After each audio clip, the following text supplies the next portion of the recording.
गढ़वा के अगर जुलूस जो निकले ना हमरा ना लगे कि सब जुलूस को निकलत ना ए देवी मैया गोदिया में जब बला हवा हो मंदिरिया घोर घोर में आई ए देवी मैया गोदिया में जब बला हवा हो मंदिरिया घोर घोर में आई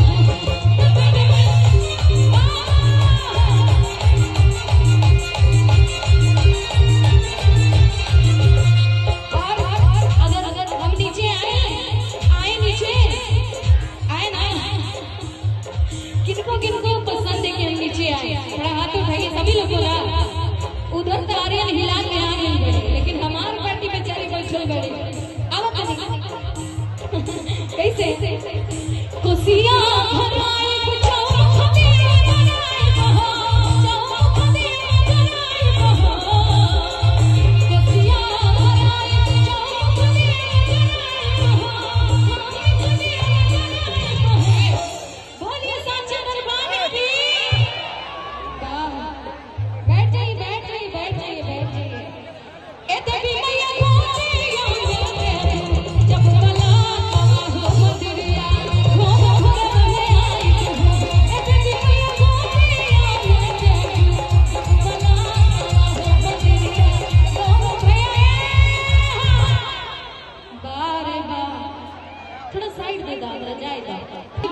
हमारे टीम के लोग हैं खड़े हैं या बैठे आप लोग भी उठा लीजिए और ताली बजा के अब खुशियां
सेल्फी लीजिएगा।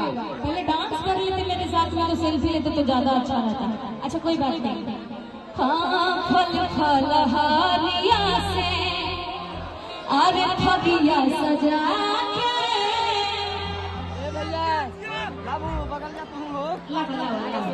ले दिए